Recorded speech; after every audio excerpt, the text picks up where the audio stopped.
அந்த மாதிரி சாமானிய மக்களுக்கும் இதே மாதிரி பிரச்சனைகள் வந்துச்சுன்னா அவங்களும் இந்த மாதிரி ஜீவனாம்சம்லாம் கேட்கலாமா, முடியுமா?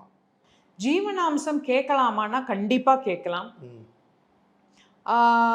இப்போ வந்துட்டு எனி கேஸ் அது வந்துட்டு அவர் பணக்காரரா ஏழையா, சட்டத்தின் முன்பு எல்லோரும் ஒருவரே சமம், எல்லோரும் சமம்.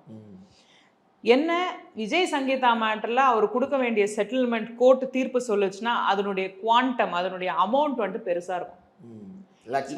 லேக்ஸில் இருக்க வாய்ப்பு கிடையாதுங்க. லேக்ஸ் வந்துட்டு நீங்களும் நானும் வாங்க வேண்டியது குரோஸ்கில் மேலே இருக்கும். இதுவே ஒரு சாமானிய மக்கள், நான் ஒரு விவசாயி, கூலி தொழிலாளி, வீட்டு வேலைக்கு போகிறவ அப்படின்னா ஆல்வேஸ் கணவர் வந்துட்டு is duty bound to maintain his wife.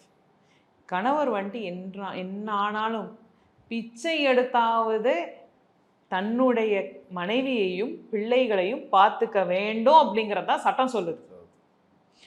இப்போ இருக்கிற ரீசன்ட் அமெண்ட்மெண்ட்ஸ் எல்லாம் என்ன சொல்லுது? வைஃப் வந்துட்டு சம்பாதிச்சாலும் கூட ஹஸ்பண்ட் வந்துட்டு மெயின்டைன் பண்ண ஒய்ஃபை, இதுதான் சொல்லிட்டு வருது.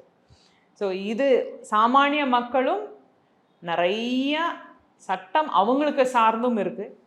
கிரிமினல் கேஸ் படி நம்ம கொண்டு போகணும்னா அப்படியும் கிரிமினாலிட்டி மேக் ஓவர் பண்ணி நம்ம வந்துட்டு பெட்டிஷன்ஸ் ஃபைல் பண்ணலாம். இல்லை domestic violence act very strong act, அதன்படியும் நம்ம வந்துட்டு பெட்டிஷன் ஃபைல் பண்ணலாம். ரம்ஜானுக்கென்றே பிரத்யேக கலெக்ஷன்கள். ஆசியாவின் மிகப்பெரிய ஜவுளி சாம்ராஜ்யம் தி சென்னை சில்க்ஸ்.